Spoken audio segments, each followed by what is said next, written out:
From the Gray Man Briefing, this is a summary of recent developments regarding the Second Amendment, cybersecurity, protests, supply chain disruptions, national security, law and order, free speech, censorship, government oversight, and more. Now, the latest from GraymanBriefing.com. Here's this week's Sword, read out by Super Essie. This week, nationwide protest intensified with firebombings, armed activists, and direct calls for disruption from prominent officials, while anti-Trump and pro-Palestinian coalitions coordinated action in over 1,000 cities. U.S. infrastructure vulnerabilities were exposed by a massive power outage across Spain and Portugal, prompting warnings of similar risk at home. A new Montana law granted digital autonomy over computational tools, opening potential legal defenses for 3D printed gun files, while new Washington state laws impose stricter firearm permits. Meanwhile, U.S. tariff revenue hit record highs, and Trump proposed income tax cuts funded by tariff expansion. Let's begin today with those protests. Governor J.B. Pritzker of Illinois gave a keynote address on April 27th at the New Hampshire Democratic Party's 100 Club dinner, where he condemned Republicans as traitors and urged for nationwide disruption, calling on Democrats to end political timidity and ensure Republicans, quote, do not know a moment of peace. He called for mobilization and disruptions. On April 19th, the anti-Trump group 50501 organized protests in over 1,500 cities across the country, bringing out more than 200,000 participants. The date was chosen to align with the anniversaries of the Waco siege and Oklahoma City bombing. In Boise, Idaho, armed LGBT extremists participated in protests outside the state capitol. In Kansas City, Missouri, transgender arsonist Owen McIntyre was charged for firebombing a Tesla dealership with Molotov cocktails, destroying multiple Cybertrucks.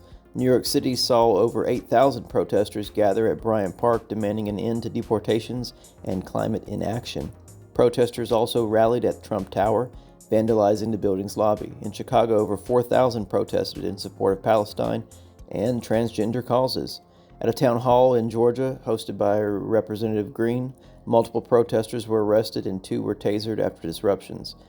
The Gray Man Briefing has full coverage on nationwide civil unrest. If you're interested, go to GraymanBriefing.com to see videos and hear about what we can't cover here. Now, moving into the Second Amendment, Washington State's House Bill 1163 has passed the state legislature and is waiting for the governor's signature. If signed, it will require anyone purchasing a firearm to obtain a permit issued by the State Patrol. The process includes fingerprinting, completion of certified firearm safety course with live fire training, and passing a background check, which is already required. The permit would last for 5 years and could be renewed. Supporters say it will reduce gun violence, while critics argue it's unconstitutional and costly. The law will take effect in November of 2026. Though lawsuits and challenges are expected. In Montana, the governor there signed SB 212 into law, making Montana the first state to codify the right to use computational tools, including AI software and 3D printing, without government interference, that is. Known as the Right to Compute Act, it requires AI-related risk planning for infrastructure. Advocates call it the Digital Second Amendment, suggesting the law could shield residents from enforcement of federal restrictions on 3D printed firearm files or CAD software. The law does not override federal laws like ITAR, but it may serve as a legal foundation for defending the possession and sharing of digital firearm blueprints. Similar laws are being explored in New Hampshire. In 2 separate cases, federal agents arrested sitting judges for aiding illegal immigrants. Former Judge Cano and his wife were charged for harboring a senior Tren de Aragua terrorist in New Mexico. Meanwhile, in Wisconsin, Milwaukee Governor Dugan was arrested for redirecting ICE agents during a courthouse immigration arrest attempt. Both are accused of obstructing federal immigration enforcement efforts and are facing charges tied to terrorism and misuse of judicial authority. Here's an interesting one. In California, Assembly Bill 379, which would make the purchase of sex from a minor a felony, regardless of age, is expected to be blocked by Democrat lawmakers. The bill aimed to close a loophole that permitted reduced penalties when the minor was aged 16 or 17. Democrats in the Assembly Public Safety Committee believe a misdemeanor charge is appropriate for the rape of an older child, while Republicans counter that even a felony isn't harsh enough of a charge. Now moving into national security. Federal prosecutors have indicted Mohammed Hamad and two other individuals for conspiracy, vandalizing religious property, and constructing pipe bombs in Pittsburgh, Pennsylvania. Hamad, a dual U.S. and Lebanese citizen, is accused of joining the Pennsylvania Air National Guard under false pretenses, concealing his support for both Hezbollah and Hamas. Messages show him admitting to being a lifelong terrorist and expressing intent to kill Jews. The trio defaced a Jewish synagogue with anti-Israeli and pro-Hamas graffiti, while also building and testing explosives. A major blackout struck Spain and Portugal, France, and other places on April 28th, affecting millions in major cities such as Madrid and Barcelona. The outage disrupted airports, hospitals, and communications, and of course, transportation. One of the utilities there, Red Electricia, cited an unexplained drop in demand, while Portuguese officials mentioned rare atmospheric conditions.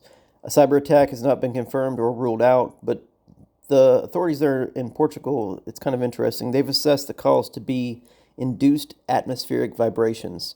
Restoration's ongoing, and this event obviously underscores Europe's grid fragility and serves as a warning for American infrastructure, which faces similar vulnerabilities.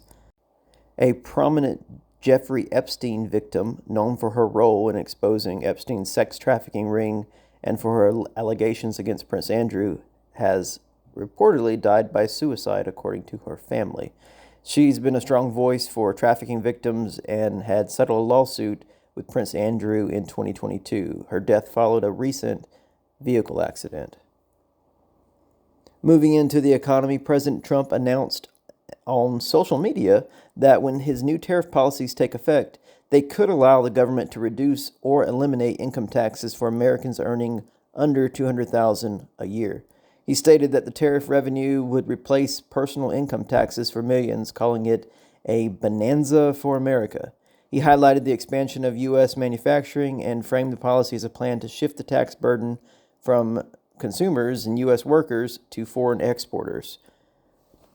Separately, U.S. tariff revenue reached a historic record $15 billion in April 2025, according to the Treasury Department. The spike in revenue is attributed to the implementation of Trump's new Liberation Day tariffs, introduced earlier in that month. The revenue marks a 60% increase over March and more than doubles the collections compared to April of last year.